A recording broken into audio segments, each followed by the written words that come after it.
Hi everybody, welcome to today's edition of The Interviews. We're here with Flynn Stewart, sale agent to the stars, good friend, known him for quite a while, and we're just going to kind of just discuss life in the horse biz and things that we've done, and just kind of give you a behind the scenes look of what goes on in the horse world. And we try to make these interviews a little bit more on the personal side and not just about the horse biz, because there is, surprising to a lot of you, everybody does have a life besides horses, so we want to bring you that side of it. So welcome, Flynn. Yes, sir. So let's get started. You've been here in Bowie for your entire life? Well, more or less. My family, my grandfather was born in 1885, 6 miles south of town in a log cabin, and I lived in Wichita Falls a little while after I was in the service. I went to school. I went to college at TCU, Fort Worth. I also went to school in Wichita Falls, but we had a home on the ranch all the time, and every weekend we were down here, and all summer we were down here on the ranch. The rest of the time we lived in Wichita Falls because my father was a CPA. And I went, like I said, I went to TCU, and then through a mistake of my own, I got drafted, and I spent 3 years in the service in the Army, and came back and graduated from Midwestern State in Wichita Falls. What's your degree in? Accounting. Accounting? Yes, business management and accounting. And then I worked 10 years, 10 or 12 years in Wichita Falls before we sold the drilling company I was working for, and I got some money out of it, and I decided I was going to move to the ranch and do my thing. Gotcha. And then one day, 2 years after I'd moved, year after I'd moved down here, I was driving to Fort Worth, and I can show you the place I was at when this happened. And I was going to a horse sale, and it just came to me that if I was going to go to these horse sales all the time, I needed to find a way to get paid for it. So I decided to be a ring man. I had worked the ring at one sale earlier when I was a student at TCU, because the Texas Angus Association had a sale during this Fort Worth Stock Show. And there had also been a big Angus sale in Denver 2 or 3 days before that. And they'd had a big snowstorm in Denver, and all the ring men and the auctioneers couldn't get out. So they asked me if I would fill in as a ring man for that one sale, and I kind of liked doing it. So then 10 years later, I decided I'd do it. Right. And then I traveled from coast to coast, border to border for about 25 years. So your business and accounting degree saved you from life of being a struggling horse trainer. Well, yeah, I guess. And sent you down a different path, right? Yeah. So I know we talked earlier about, your family's been here since the 1800s, and if you're familiar with the Bowie area, right? We've got Amon Carter Lake, and your family ranch was out by the lake, right? Yes. In fact, our family ranch was a lot of the lake. They took a lot of the land under our ranch to build the lake. Oh, gotcha. And my father and two of my uncles developed all our side of what we call our side of the lake out there. And they sold, I don't know, probably 40 or 50 house lots around the lake. And then they ended up being a golf course, right, on the other side, more or less on the side of the lake, which was all on our property. And it's been real good to us. Right. Now, I remember you saying that it's time when you guys got that land that it was 8-10 miles of gravel road out to the lake. Not like it is now, right? Where you're cruising down the pavement out to the lake. Yes, sir. It was It was 8 miles of dirt road out there, and it followed the road, more or less followed the fence lines. It would make 90-degree turns. No, right. I bet it had 10 of those 90-degree turns in it between town and our house. Yeah, right. It's like driving up in Oklahoma. Yeah. Right. Yeah. So has the train always went through there? Yes, sir. Ever since? But since the 1890s, I believe, or 1900s, something like that. Yeah, right. And you know, with Bowie, right, we have a couple of the great things with the Chisholm Trail Yes. coming through, Yes, sir. as well as we are home to the world's largest Bowie knife. Yes, we are. And a lot of people don't know this, but at one time we were home to the largest chicken ranch in the world, the Johnson Chicken Ranch. Oh, yeah. Where was that at? It was all south of town, Okay. right across what's now Highway 287. Okay. The big Johnson Mansion is still over there, and it's on Mill Street, on the south end of Mill Street. Right. So that's over by the high school. Yes, Yep. it's over by the high school, and all of that land under the high school and all out there was all Johnson Chicken Ranch. I got you. And they had, I imagine they had 100 little chicken coops all over the place out there. I think they're all more or less gone by now, but because it's been developed and part of it is in the Bowie Industrial Right, the park, Development, yeah. Industrial Park, and but Bowie's also been kind of famous for horses too. Right. Who all was around? I know, you know, from my side, we've got one of the barns for Doc's Prescription. Yes. Right. That's the place that we train out of here. So I'm familiar with that side of it. But who else was around? Well, Eddie Wilson, of course, had Doc's Prescription, and he lived right around here. Right. And let's see, what Mr. Meeks of the Rhodes Brothers and Meeks, Roan Wolf. He had Roan Wolf here at one time, Okay. back in probably the 30s or 40s or early 50s. Okay. Was that a cutter? No, he was just a ranch horse. Just ranch horse. Okay. Just a ranch horse, or a foundation bred horse. And at one time, the Van Vactor family owned Billy Van, and they lived over on Highway 81 going north. And of course, Three Bars is buried not 20 miles north of here, up on Three Bars Ranch, which Right. Sidney Vale owned at that time. And let's see, there's bound to be some more horses. I just can't think of them. But it's been fairly well known. Well, now we've got. I mean, I'm here. We've got. Ben Baldus was up the road, and then he sold. And then who's there now? Kevin Ingalls. Okay. And he came from Montana or I Hawaii? believe it was Montana. Yeah, where he's Montana. from. Yep. And he does cutters, so he moved down here. Yeah, And then Mike Major, Mike and Major. Holly, they live over by you. He They're over lived by the down lake. south of us, yes. Yep. I'm trying to think who else. Right in this area, you know, Montague County was pretty big with a lot Oh, yeah. of people. Sean Hayes, the cow horse guy, was in yeah. St. Joe, but I saw he sold his place and moved to. Oh, really? Where did he move? I hadn't heard that. Yeah, I think he was moving towards Weatherford, I believe. Probably. Could be.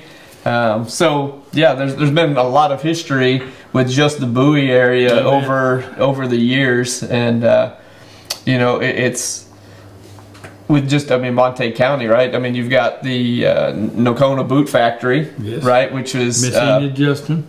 what's that? Miss Enid Justin Yep. ran that for years. Right, and then that was Justin Boots. Well, They kind of have a connection. they have a family connection. Right.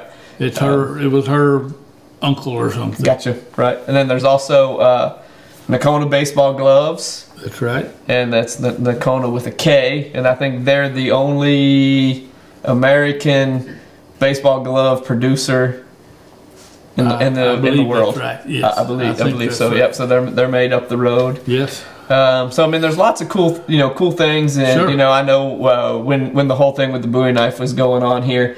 You know, everybody thought that it was a bunch of caca, right? That it wasn't going to do anything. But man, I can promise you, every time I go to town, there's somebody at the Bowie knife taking pictures. That's right.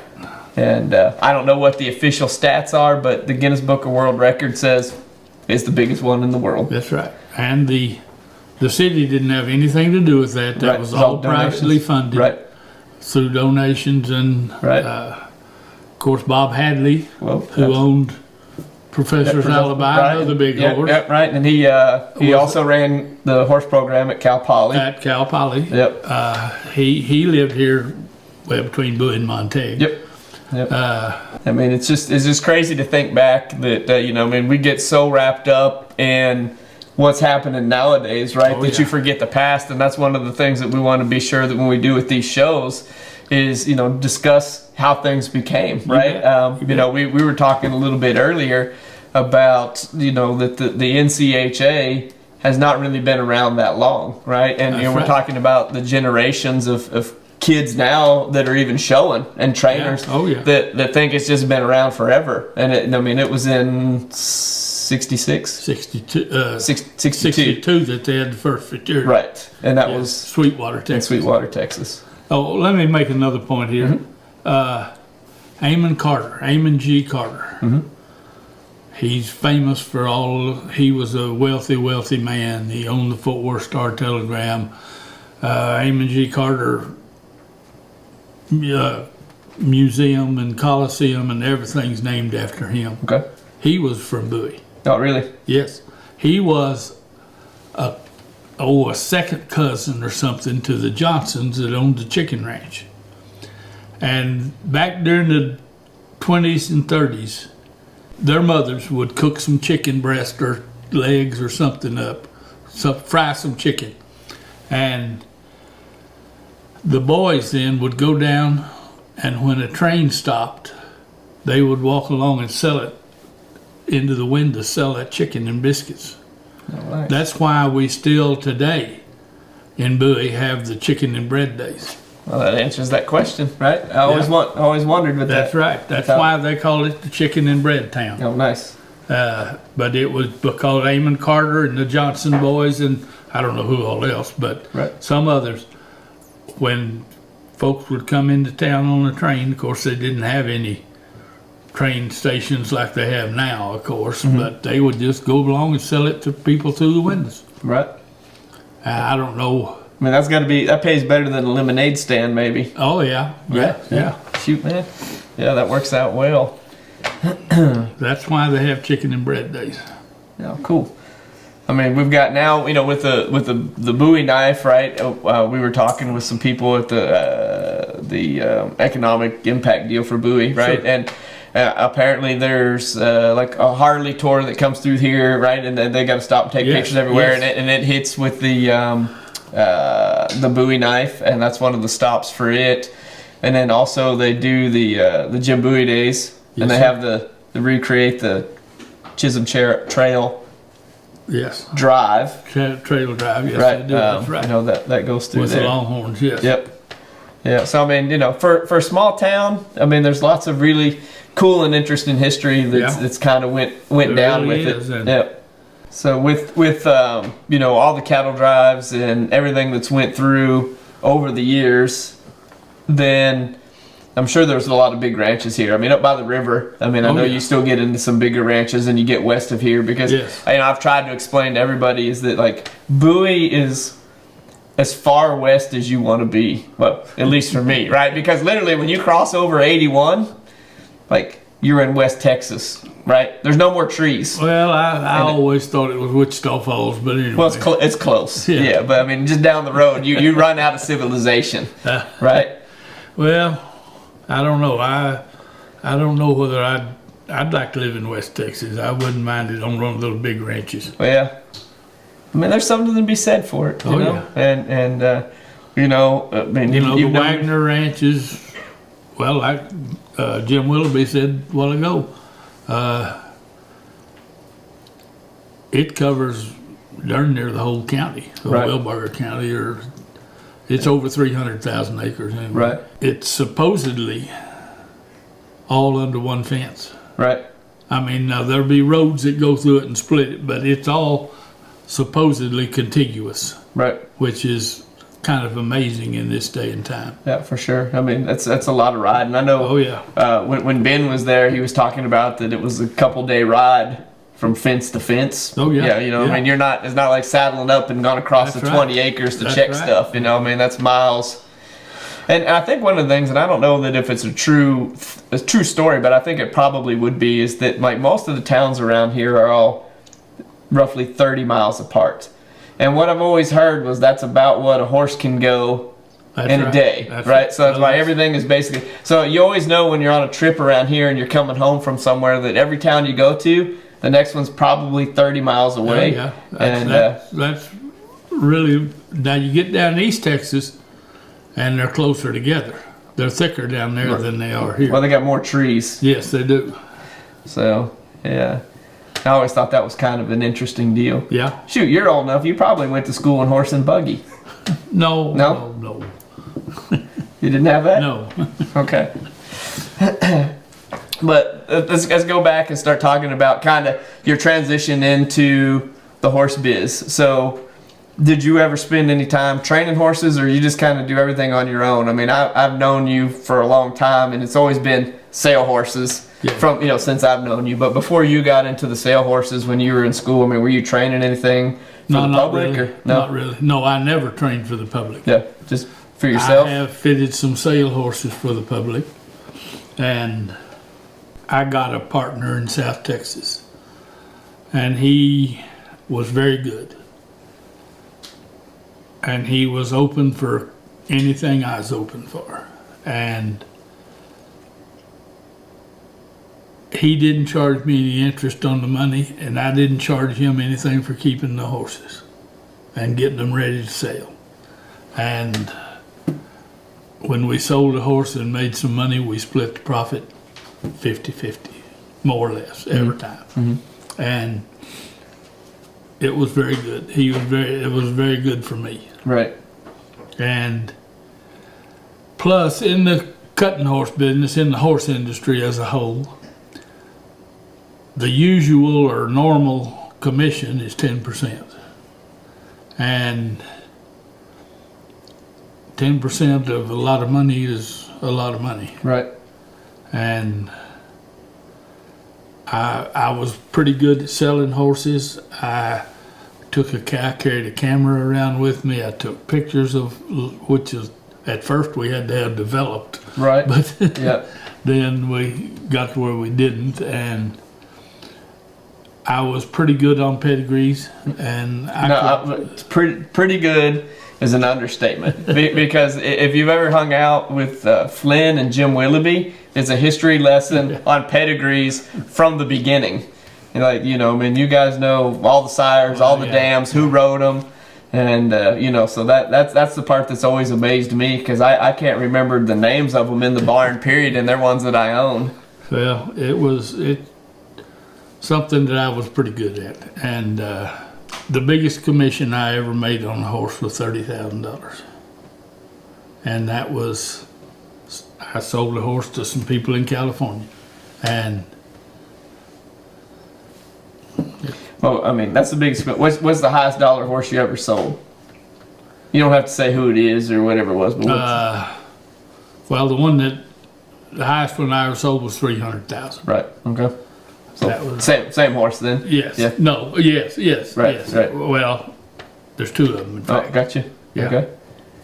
So, looking at where the industry is in the market today, are you into the cheaper horses and lower profit margin, or do you still look for the bigger, the high dollar horses that's gonna get you a better return? Oh, I Over a like little the more high time. dollar horses. Right. Yeah, I want the best horses. Do you think they're easier to sell all the time? Yes. Yes. I didn't go to a lot of sales with horses. I would go to the Western Bloodstock sales in Fort Worth at the Futurity, or I would go to Triangle sales when it was in Shawnee and later on in Oklahoma City. Right. And that was really the only sales I sold horses at. But I sold a lot of horses at home. I mean, think about how much easier it would have been when you were selling horses if you had the internet back in the day. Oh, yeah, it would have been easier, I guess. I don't know if it'd been better or not. I don't know. That moves a lot of horses, you know? Oh, yeah. Yeah. But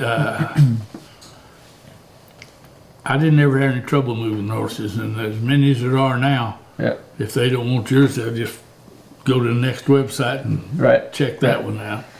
I'm talking about selling horses. Okay, how do you think, again, right, this is just kind of your opinion on things because that's what we're talking about, is that having multiple embryos out of mares, how do you think that's affected the market? I mean, you think it's worth, you've got the thoroughbred biz, right, which everything's live cover. Yes. So you basically have a limited book.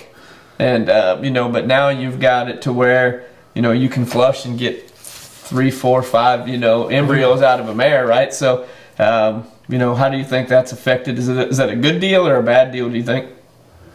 Well, I think I look at it both ways. The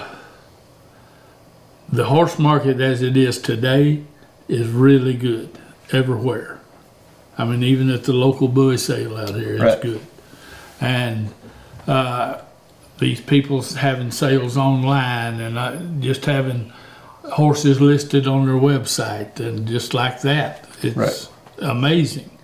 And it's I don't know if it's all good or all bad. I don't know. Right. I mean, because when you've got the genetics and you've got really great stallions, right, and you can breed those few really elite producing mares Sure. to anything, Sure. it kind of puts assuming yeah. you got the higher end, right? So you got all the good trainers, you got all the great stallions, and you got all the great producing mares, and then just that little deal kind of puts a stranglehold on the top end, don't you think? Well, you're right about that. I don't agree with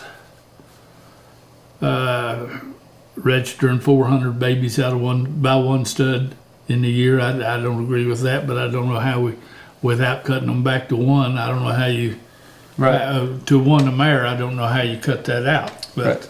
there have been some studs that registered 400 colts a year, and quite a few of them that register about 200. Mm-hmm. And that kind of floods the market. But so I don't know. There's no real answer to that question. Right. I don't think it served the thoroughbred people very good to limit their numbers like they have by making them all live cover. Although that's not how they all do it. But Right. sometimes they just live cover a mare once, and then the next time they are. Yeah. But anyway, Right. that's a different story. I don't know if we're better off having 400 colts by one stud and then having 100 by the thoroughbred stud. I don't know. I don't know what the answer is to that. Right. I mean, I think with being in the cutting business, I mean, the purses are getting pretty high, Yes. right? So it's a lot of money. It's not comparable to what's going down in the thoroughbred world, but we did see the first $1 million, horse Yeah, sold, 2-year-old. 2-year-old Yes. sold, right, for $1,050,000. Yes. And so it's you said it was a legit deal. It was. And that's a lot of money, right? I mean, to just recoup your money, you know what I mean? Yeah. I mean, that's a hard one to flip. That's right. I mean, I don't think I could pass that off to a customer and be like, look, I got a smoking deal at $1,050,000. I think we can turn it. Well, that's right. But maybe I'm wrong. And now the race horses, they do get a lot more for their horses. Oh yeah, But yeah. their purses are a lot more than ours. Right. And I think from what I understand, and I'm not by no means an expert on the thoroughbred world, but Yeah. like a lot of that because of the betting, they're not paying entry fees, yeah. right? I mean, so there's not money going out on most of those. That's right. So yeah, I mean that makes it easier. But you got the entry fees for the the fraternity Sure, and the derby sure. and the spectacular, all those things. I mean, you got a pretty good investment in it. Yeah. And so it's just then talking about the the multiple embryos, right? And then it turns into the what is it with the clones? Because I know that was the big thing with the, the cutting horse, and I mean, have any of those have really gone on to do anything? Because not that I'm aware of. Right. Every one of them has an issue of some kind, as I understand it. Like a genetic issue? I don't know. I mean, it's hard to reproduce stuff. I mean, look at me. Yeah. I mean, my mom made me, and then turned around, and then just made my sister. You know what I mean? So, I mean, I think she's probably disappointed in the second, but, I mean, so I think a clone would have to be the same thing, right? Like, I mean, if you're going to clone Smart Little Lena, it's going to be pretty hard to beat what we already have. They have cloned him several times. Yeah, but... And none have been successful. Right. I haven't heard of any of those clones in several years. Yeah. And Highbrow Cat, of course, they've got Copycat, they call him. And he's a clone of Highbrow Cat, but he hadn't produced a darn thing, right. And he hadn't won anything or anything. Yeah. Well, the problem is still you can't get them registered. Yes. Right? Yes. I mean, so you only show them in just, the discipline events, right? Well, Reining cow horse. In the cutting. Yeah, in the cutting, yeah. But they're not getting quarter horse papers. No. I suppose they probably could get color papers, right? I mean, I don't know. I mean, if he's a buckskin, he could probably show in the Buckskin Association. I don't know that. Yeah, I mean, I guess it's good. I mean, you got to push the envelope with technology and kind of figure out where things are going to be. But it's pretty hard to really improve on Mother Nature. Yeah. And Highbrow Cat, for instance, the leading producing cutting horse sire. What is it, 80-something million production by now? Jack Wagner raised him. And I was at Jack Wagner's one day, and he told me, he said, "You see that horse right there on that walker?" I said, "Yes, sir." He said, "That's going to be the next big stud. That's Highbrow Cat." And I said, "Yeah, Jack, sure." But he was right. He'd been in the dog breeding business, and he had bred dogs, and he some way thought that he bred Dox Hickory to this or that, and it was somehow it left a pedigree like one of his dogs that was out. And how he knew that, I don't know. I'm at a loss for words, but he was right. Right. And back before Highbrow Cat was Highbrow Cat, when he wasn't a very good cutting horse. He won over 100,000, but barely. Right. And his colts weren't real pretty. They weren't real big. They weren't real stout. But after he got to rolling and got to siren, you could really sell them. Well, a couple questions too was that when we're talking about, you're talking about fit and sale horses, and being some of the first, one of the first guys to really take pictures of colts and do the fancy stuff and really market them in that aspect. It always makes me think back to, was it Jeffrey Matthews and the one-time Pepto horse, right? Yes. It's kind of that same thing, right? Is that it was a combination of, in the beginning, he kept it out there enough in front of everybody, right? And then it caught on, and then he became a sire. Oh, yeah. And I don't know exactly how it came in the cutting, but in the cow horse, I know it's been. He's a good cutting horse sire, too. Okay, right. But, I mean, I think that was the thing, right, where right place, right time, right horse, marketing. Yeah. I mean, they kept it out there, and it all kind of worked, Yeah, it did. And Jeffrey Matthews, one time, my sister had this Highbrow Cat mare that had produced over 200,000 in earnings from her colts. She'd won 42,000 herself. And Jeffrey Matthews advertised that he wouldn't breed one-time Pepto to anything that hadn't won 50,000. Well, Nancy, my sister, called him and asked him if he'd breed her mare, and he said no, he would not. And that always seemed like a little overboard to me. Right.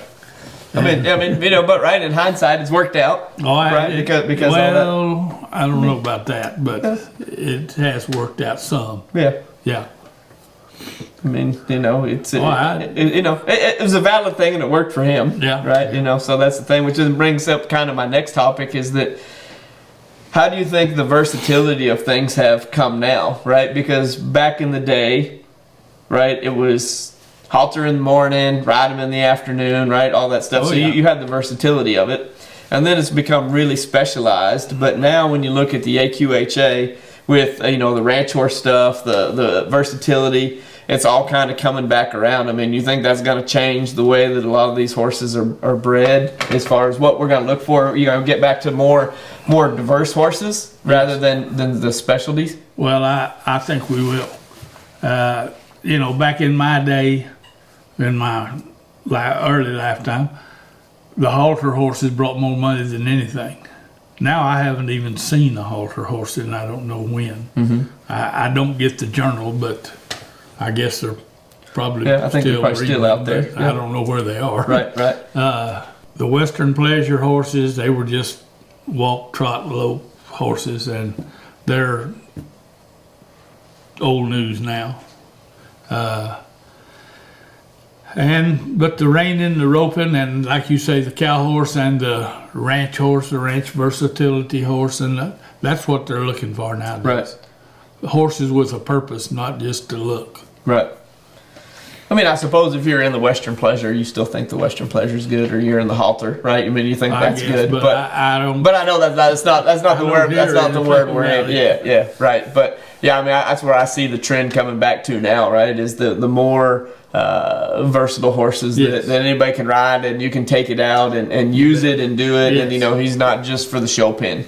And I mean, I think that's the beauty with where the cow horses have really come into it, you know, because they're getting used. Yeah. Right. And I mean, I suppose that they're gathering cattle on the cutters and, you know, things like that. But some of them they do, right. but they're just strictly show horses. Yeah, but at least they're a useful show horse, more or less. Right.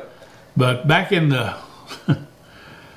late 60s, when I was in the service, I was stationed at Fort Riley, Kansas in the Army. And I had been overseas to Okinawa, and I spent 18 months over there and came back for a year at Fort Riley. And they were having the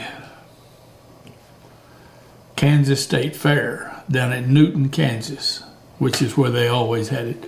And I read about it, and so I took a 3-day pass, and I just was going to go down there and mess around and see what I could see. When I walked in the barn, nearly the first person I saw was Jerry Wells. Now, he didn't know me he didn't probably know my name, but he might have. But he knew my face. And he said, "What are you doing up here?" I said, "Well, I'm stationed up here in the service, and I just took a 3-day pass and going to come over here and watch the show." He said, "You want a job?" I said, "What do you mean?" He said, "Well, 2 people quit me last night, and I hadn't had time to hire anybody." He said, "I've got these 6 horses up here, and it's just me." And they were all halter horses. He said, "If you just get the halters on them and meet me at the gate with them when the class is over and brush them off and all that." So I did. I told him I'd do that. Well, I ended up showing the Grand Champion Stallion that day. I gave him to Jerry, and Jerry got his picture made with him. And I took the one that Jerry was showing, and Jerry had won 2 classes, and he had 2 horses in the Grand Champion. All right. And so that was kind of my venture into the halter horse business. Right. Yeah. Well, I mean, I think everybody's got to go down that path at least once, right? I think the halter and the showmanship. Yeah. Right. I mean, if you come at it as a kid, oh yeah, you had to go down that path. I think because that just goes with all of it, right? Well, I never did. I never did that. We always had horses on the ranch, and I was probably a freshman in high school when I started roping calves, but I never did take the showmanship route. But I did put some roping points on some horses, and It was a good time. Right.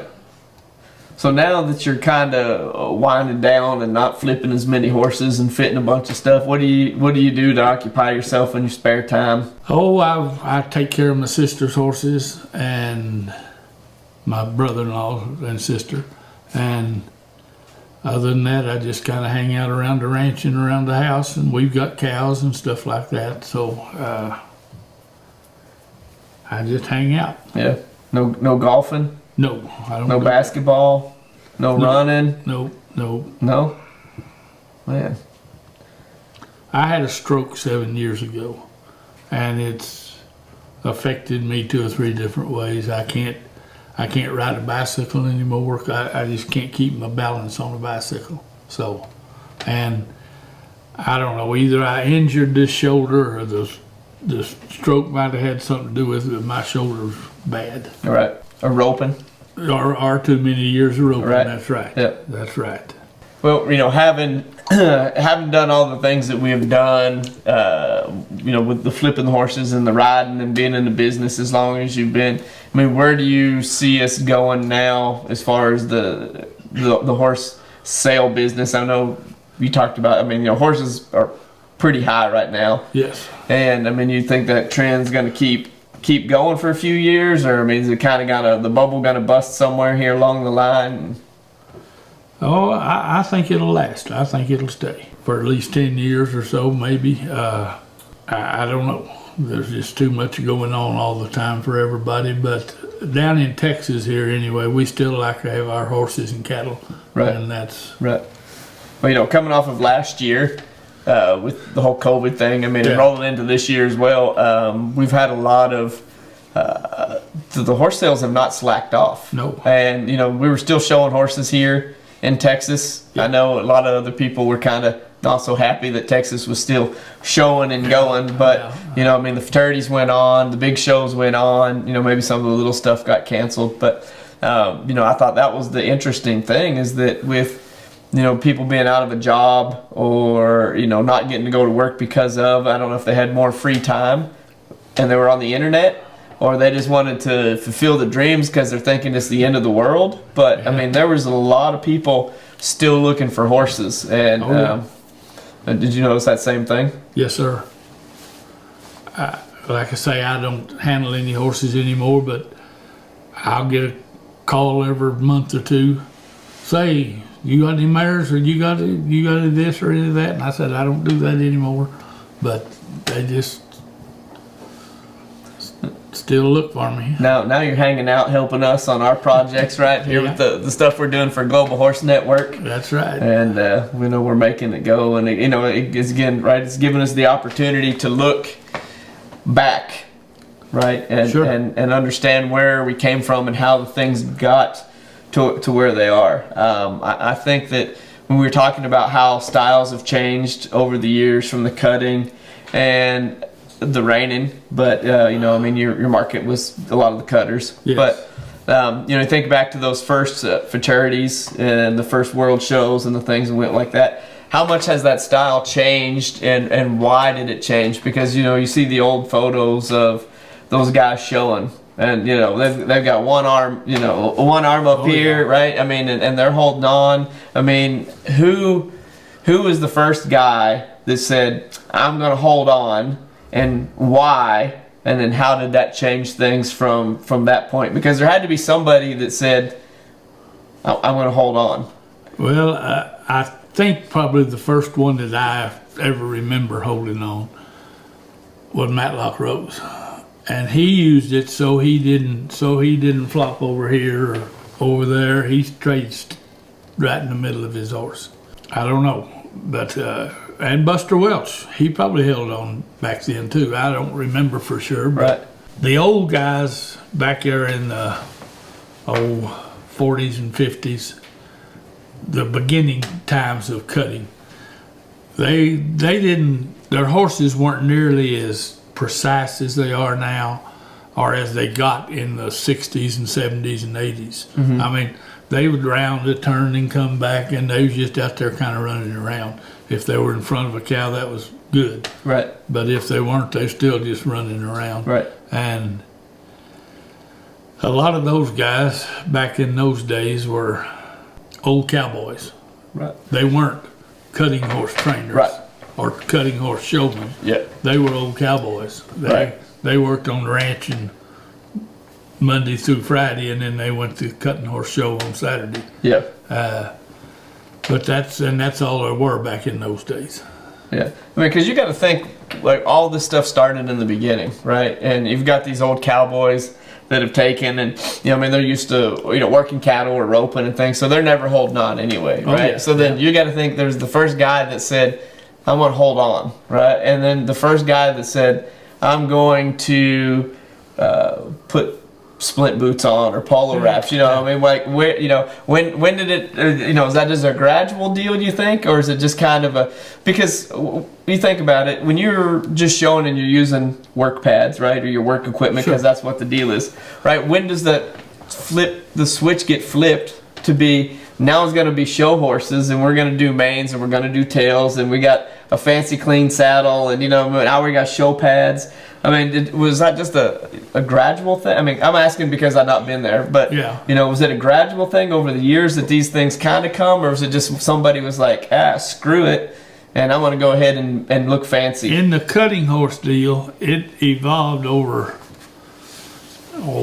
10 years probably, from 50 to 60 maybe. When people started making a living riding cutting horses, that's when it all changed. Gotcha. And when that got to where that was their job instead of working on a ranch or something, and they were professional horse trainers, and then by about the 70s it was ballooned and it was rolling.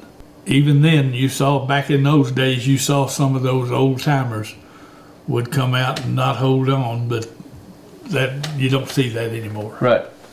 I don't know when the last time I saw that. I mean, probably what would happen now is because you would come out and you would show, and if you didn't hold on, you would probably get in the magazines. Yeah, right. Probably. Yeah. I mean, and then the whole thing would change, right? Because now, if the guy who won the cutting or wins the fraternity and doesn't hold on, then in the 2023 fraternity, nobody would be holding on. That's right. Right. So it's funny how all those things get influenced over the years with how those trends and stuff develop. We talked earlier about having those horses working where they're facing up to the cows more than turning flat, and then you say that having an effect with holding on, because now you're taking making it a way bigger turn than the little ones, and so it's interesting. If you had to ride one horse today and go to the cutting pen on him, past or present, who do you choose and why? I would probably choose Smart Little Lena, because he was about the cowiest horse I've ever seen, and I could sell him for a lot of money if I had him today. Right. He was the most solid horse. I saw Bill Freeman train him, like I told you all on the other deal. Bill trained him, and I was up there probably once or twice a week, nearly every week, and for 2 or 3 years. And he was just a natural horse. He was a natural athlete, and he was Bill was a good trainer, and Bill trained him. So that's probably who I'd take. Would that be still who you would choose for your sire? Best sire of all time? Smart Little Lena? Probably. Yeah. Doc Barr would be in the mix, along with even Metallic Cat nowadays. At that time, Smart Little Lena was it, yes. Mm-hmm.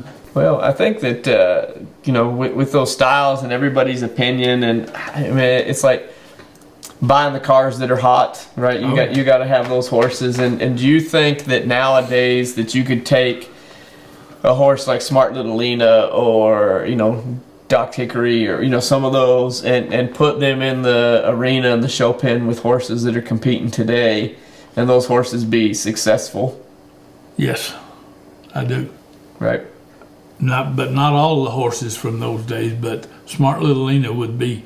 If you took him and if you had him as a 3-year-old today, he would be competitive. Right. and like he always was. And Bill Freeman was a good trainer, and as you know, a good friend of mine. And he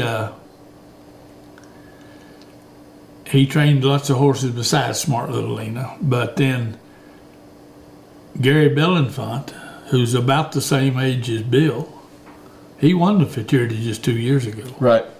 And that was the second time, right? Yes. For Gary? I think so. Yeah. Yes. But he was competing against modern day horses too, like all of them right. are. But he is still pretty active, I think. What do you think? Is it obviously the horses have gotten better because of more selective breeding, right? Yes. But the training methods as well.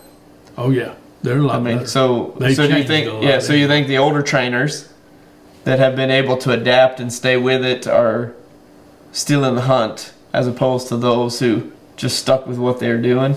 Oh yeah, I think if Bill Freeman was still alive, he would still be competitive. And there's not very many of them other trainers around anymore. But I don't know. I don't know if they could still be competitive or not. Right. It was always be interesting because I always thought that now they have the world's greatest horseman. Yes. And one of the things that I always say is I think that they ought to add a trail class to it, right? Because they can be really good show horses, but let's go see them do some trail obstacles and drag some other stuff. I mean, sure. And not taking anything away from it because obviously, those horses are legit. Yes. And being at the top of the game at 4 events. It's a good deal. Oh, yeah. And the tough part of that ends up being, and for you it's not that bad because you grew up roping, right? I'm just a mediocre roper. But I was too, but I had a lot of fun. Yeah. But think about, that's a $50,000 loop, right? Oh yeah. Or now going to be $100,000 loop. That's right. And that's a lot of pressure on one throw. That's right. So if you're in that position and you have to go through all those things, that's just, you got to have a lot of confidence in yourself and your horse. Oh, you know what I mean? Because you can get a bad cow, sure, and still kind of manage. Sure. You know what I mean? But you miss that loop, even though you get 2, you miss the first one. It's over. Anyway. It's over. Yeah. And man, that's harsh. I don't know if that's really fair or not, because that's more on the rider than it is the horse most of the time. But right. But he's got to be trained to do it. Yeah. And that's why I say with the trail obstacle stuff, sure, right? Opening the gates, pushing those cows around, going over a bridge, not pull noodles and stuff like that, but legit ranch horsey stuff, and just see how those suckers go, because some of those good ones they're quirky and they have issues, and you know what I mean? Like it's cool you got your rope and you can sit up there and rope on them, but when you reach over to grab your rope off of the fence and they booger out from underneath you, right? That's right. There's lots of things that come through with it, and I'm not saying that those horses can't do it because they're all great, but it would just be interesting to see how that part of it plays. Yes. So I think that probably in my opinion, right? If I had to choose one of the great ones to go ride, and I know mine doesn't go back as deep as what you ride, but the horse Magicality. Yeah. I think I've always liked that one, and he's always got that something. Yeah. And I think he would be a fun one to go sit on. And like Gusty, she showed him at the world's greatest and put the hurting on everybody. Until the roping. Yeah, until the roping, right? Which is kind of what made me think of that story, sure. because have the high score going into the finals. And then, make it in there, win the herd work, and then, miss that loop. That's right. I don't, and you've shown enough, and and you still get excited when people show and things, but like when I was watching it online, like that kind of hurts your soul. You know what I mean? Because you would like to see her to go in and be the first one and smoke everybody, and she was dang sure mounted to do it and could get it done. So it just makes it, I would like to have seen her finish it out and seen, but then I don't know if does that make the sting worse. Yeah. Knowing that, right, you could have won, you win the other ones, and then just because you missed the loop, it cost you, but, kudos, congrats to her, because that was a legit thing. So we're about to wrap it up here for our little, interview session about things. And with being around the business as long as you've been and seeing where things are going, what words of advice do you give to someone today that's in the horse business and wanting to be successful? I mean, what would you give them as words of advice and encouragement to kind of help them see it through? I would say, number one, buy the best horse you can afford and try to learn how to show him as good as you can, whether it's cutting or what it is. Right. Yeah, no, I think that's perfect, right? And the other thing is believe in what you're doing, right? Because now with social media and everything, it's too easy to be bad-mouthed and feel bad about yourself, right? I mean, stick with your guns, pick the horse that you want, right? The best one, follow through with it, and carry on with your program. Well, we're gonna wrap it up this evening. I appreciate you stopping by, Flynn. It was good. So if you've got other people you'd like to see us meet and greet and interview with, you go ahead and leave your suggestions down in the comments below. And we want to thank you guys for stopping in today and joining us, visiting the past and the history with Bowie, and visiting some of the horse stories and different paths that we've all taken in the horse world. So I want to thank you for stopping by on the interviews today.